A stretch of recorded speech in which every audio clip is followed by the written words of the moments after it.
कांग्रेस नेता मणिशंकर अय्यर ने 1962 में चीन के हमले के लिए कथित शब्द का इस्तेमाल करने को लेकर माफी मांगी है। दरअसल मणिशंकर अय्यर ने एक किस्सा सुनाते हुए कह दिया था कि अक्टूबर 1962 में चीन ने कथित तौर पर भारत पर आक्रमण किया था। कांग्रेस नेता मणिशंकर अय्यर ने साल 1962 में भारत पर चीन के हमले के लिए कथित शब्द का इस्तेमाल करने के लिए मंगलवार को माफी मांग ली है। फॉरेन करेस्पॉन्डेंट्स क्लब में आयोजित एक कार्यक्रम के कथित वीडियो के अनुसार कांग्रेस नेता ने एक किस्सा सुनाते हुए कहा कि अक्टूबर 1962 में चीन ने भारत पर कथित तौर पर हमला किया। In October 1962, the Chinese allegedly invaded India. In October 1962, the Chinese allegedly invaded India. Manishankar Iyer ने एक बयान में कहा कि गलती से कथित शब्द के इस्तेमाल करने के लिए मैं पूरी तरह से माफी मांगता हूं। मणिशंकर अय्यर ने ये टिप्पणी नेहरूज फर्स्ट रिक्रूट्स के विमोचन के मौके पर की थी। बता दें कि मणिशंकर अय्यर इससे पहले भी कई विवादित बयान दे चुके हैं। वहीं देखिए, प्रधानमंत्री नरेंद्र मोदी 30 मई से 1 जून तक तमिलनाडु के कन्याकुमारी में विवेकानंद रॉक मेमोरियल का दौरा करेंगे। इस दौरान पीएम मोदी ध्यान करेंगे, जिसे लेकर विपक्ष ने पीएम मोदी पर निशाना साधा है। 2024 का चुनाव प्रचार खत्म होने के बाद पीएम मोदी कन्याकुमारी जाएंगे। जिस तरह 2019 में चुनाव प्रचार खत्म होने के बाद पीएम मोदी ने केदारनाथ में ध्यान साधना की थी, वैसे ही इस बार वो कन्याकुमारी के विवेकानंद रॉक मेमोरियल में ध्यान साधना करने जा रहे हैं। गौरतलब है कि कन्याकुमारी वो स्थान है जहां स्वामी विवेकानंद को विराट भारत के लिए विजन दिखा था। इस शिला का स्वामी विवेकानंद के जीवन पर बड़ा प्रभाव पड़ा। वहीं कांग्रेस ने प्रधानमंत्री की प्रस्तावित ध्यान साधना पर सवाल उठाए हैं। जयराम रमेश ने कहा है कि 7 सितंबर 2022 को राहुल गांधी ने वहीं से अपनी भारत जोड़ो यात्रा की शुरुआत की थी। अब निवर्तमान प्रधानमंत्री उसी जगह से अपने रिटायर्ड लाइफ यात्रा की शुरुआत करने जा रहे हैं। वहीं आरजेडी नेता मनोज झा ने कहा कि विपक्षियों को इतनी गाली दी है कि उन्हें मेडिटेशन की सख्त जरूरत है।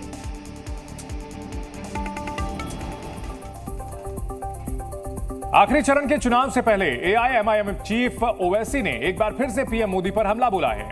क्या कहा है ओवैसी ने, आपको दिखाते हैं इस रिपोर्ट में। यूपी के मिर्जापुर में जनसभा के लिए पहुंचे एआईएमआईएम चीफ असदुद्दीन ओवैसी ने मुसलमानों को लेकर पीएम मोदी और अखिलेश यादव पर सीधा हमला बोला। ओवैसी ने कहा कि पूरे चुनाव को मुसलमान बनाकर रख दिया है। मुस्लिमों की कुछ बिरादरियों को मिलने वाले आरक्षण पर भी इनकी नजर है। जितना चुनाव चल रहा है ना, फर्स्ट फेज के बाद 7वें चरण तक प्रधानमंत्री ने सिर्फ इलेक्शन को मुसलमान बना के रख दिया। तो ये इनकी पूरी एक स्ट्रेटजी है कि मुसलमानों की नफरत, मुसलमानों का डर दिखाकर और वो अपने नाकामियों को कवर करना चाहते हैं। ओवैसी के बयान पर बीजेपी ने भी पलटवार किया। बीजेपी के फायर ब्रांड नेता गिरिराज सिंह ने मुस्लिम आरक्षण को लेकर बड़ा दावा किया है। जब तक मोदी की सरकार है, पिछड़ों का आरक्षण मुसलमानों को नहीं दिया जा सकता। तो वहीं देखिए, आखिरी चरण के चुनाव से पहले पीएम मोदी आज बंगाल के मथुरापुर में रैली को संबोधित करेंगे। उसके बाद ओडिशा में 3 रैलियों को संबोधित करेंगे प्रधानमंत्री मोदी।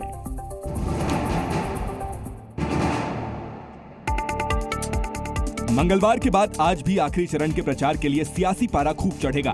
पीएम मोदी आज भी पश्चिम बंगाल में रहने वाले हैं, जहां वो मथुरापुर में एक रैली को संबोधित करेंगे। मथुरापुर के बाद पीएम मोदी ओडिशा के लिए रवाना हो जाएंगे। ओडिशा में पीएम मोदी एक के बाद एक कुल 3 रैलियां करेंगे, जहां पीएम मोदी मयूरभंज, बालासोर और केंद्रपाड़ा में रैलियों को संबोधित करेंगे। आखिरी चरण का चुनाव 1 जून को होने जा रहा है। आखिरी चरण के दौरान मयूरभंज, बालासोर, भद्रक, जाजपुर, केंद्रपाड़ा और जगत सिंहपुर सीट पर मतदान होगा। 2009 के आंकड़ों को देखें तो लोकसभा चुनाव में ओडिशा में कांग्रेस और बीजेपी का वोट शेयर करीब 32% और 17% था। वहीं 2019 के लोकसभा चुनाव में ये आंकड़ा 38.4% और 13.8% हो गया। आम चुनाव 2024 के नतीजे 4 जून को घोषित किए जाएंगे।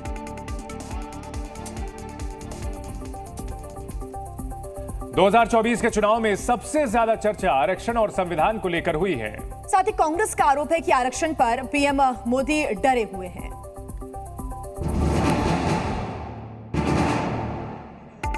चुनाव में आरक्षण को लेकर वार पलटवार जारी है। महाराष्ट्र कांग्रेस के अध्यक्ष नाना पटोले ने कहा कि कांग्रेस आरक्षण पर 50% की लिमिट खत्म करने की बात कर रही है, जिससे मोदी डरे हुए हैं।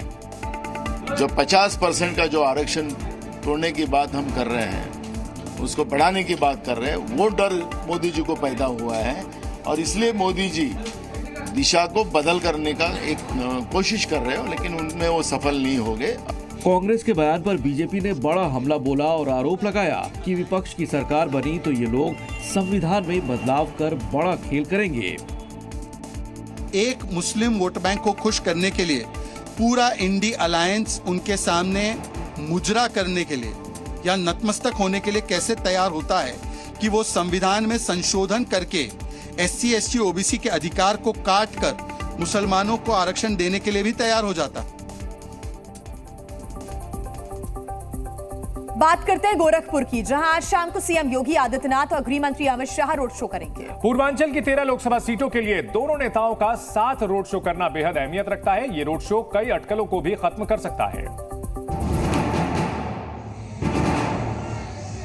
आज गोरखपुर में सीएम योगी और गृह मंत्री अमित शाह बीजेपी प्रत्याशी रवि किशन के समर्थन में रोड शो करेंगे। आखिरी दौर का प्रचार कल खत्म होने जा रहा है। उससे एक दिन पहले आज गोरखपुर में होने जा रहे रोड शो को कामयाब बनाने के लिए बीजेपी पदाधिकारी जुटे हुए हैं।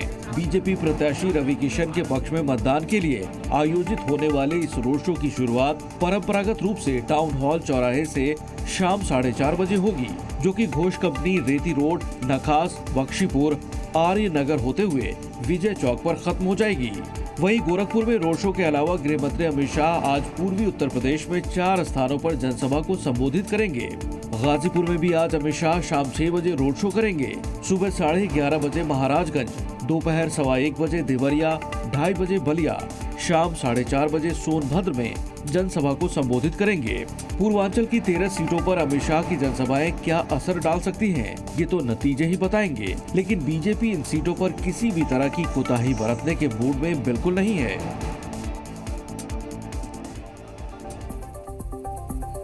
पंजाब के श्री आनंदपुर साहिब में रक्षा मंत्री राजनाथ सिंह ने आम आदमी पार्टी पर निशाना साधा है। राजनाथ सिंह ने आम आदमी पार्टी पर पंजाब को कंगाल करने का आरोप लगाया है।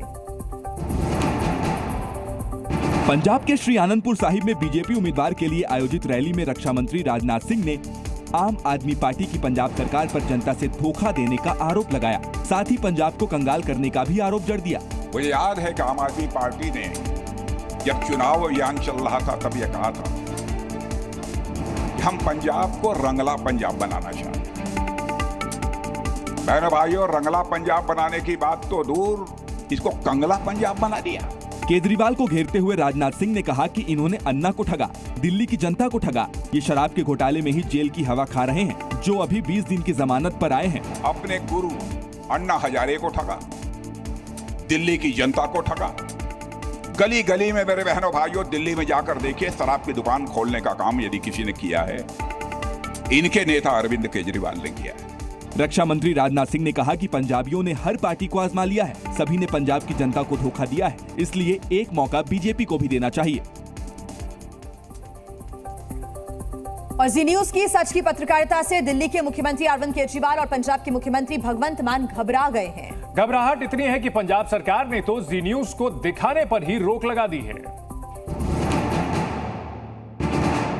पंजाब लोकसभा चुनाव में जी न्यूज लगातार जनता के मुद्दे उठा रहा है, सरकार की कमियों को बेबाकी से दिखाया जा रहा है। ऐसे में पंजाब की मान सरकार की नींव हिल गई। अरविंद केजरीवाल और पंजाब में उनके मुख्यमंत्री भगवत सिंह मान घबरा गए हैं। घबराहट इतनी है कि पंजाब सरकार ने राज्य में जी न्यूज को दिखाए जाने पर ही रोक लगा दी है। पंजाब में जी न्यूज को दिखाने से रोक लगाकर केजरीवाल और उनकी आम आदमी पार्टी अब खुद कटघरे में आ गई है।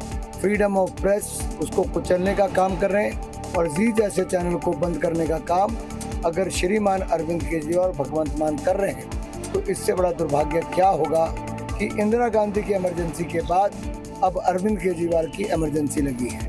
कांग्रेस अध्यक्ष मल्लिकार्जुन खड़गे ने भी आम आदमी पार्टी के इस कदम को प्रेस की आजादी पर सीधा हमला बताया है। मीडिया फ्रीडम ऑफ एक्सप्रेशन होना चाहिए, फ्रीडम ऑफ राइटिंग होना चाहिए। जी न्यूज के दर्शक भी पंजाब सरकार के इस कदम की आलोचना कर रहे हैं।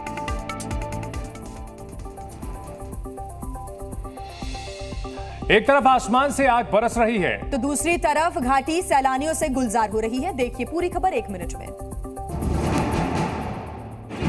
देश में गर्मी के भीषण प्रकोप से बचने के लिए लोग जन्नत का रुख कर रहे हैं। कई इलाकों में पारा 50 के पार हो गया है। आसमान से बरसती आग के बीच कश्मीर में पर्यटकों की संख्या में उछाल देखने को मिला है। होटल, हाउस बोट और हट में हाउसफुल है। भारत के बाकी हिस्सों की तुलना में घाटी में मौसम काफी अच्छा है। इसमें कोई शक की बात नहीं है कि जो हीट वेव बाहर है और जो कंपैरिजन हमारे साथ यहाँ पे है उसमें फ़र्क बहुत है। और लोग जो यहाँ पे आते हैं वो फिर दूसरे लोगों को भी आमंत्रित करते हैं कि कश्मीर में अभी ऐसा माहौल है कि you can visit. No doubt कि हमारे समर चल रहे हैं यहाँ पे, फिर भी यहाँ पे जो हमारा टेम्परेचर दिन में रहता है वेरिएबल होता है। और जो हमारी आउटसाइड डेस्टिनेशंस हैं अपार्ट फ्रॉम द सिटी, तो उनमें एक बहुत अच्छा माहौल होता है। गुजरात, महाराष्ट्र, पश्चिम बंगाल और तमिलनाडु से बड़ी संख्या में पर्यटक घाटी का रुख कर रहे हैं और अपने परिवार के साथ फुल एंजॉय कर रहे हैं। इस साल के पहले 4 महीनों में ही घाटी में करीब 10 लाख पर्यटक आ चुके हैं, जिससे कि ये उम्मीद जताई जा रही है कि इस बार पिछले साल का रिकॉर्ड टूट जाएगा।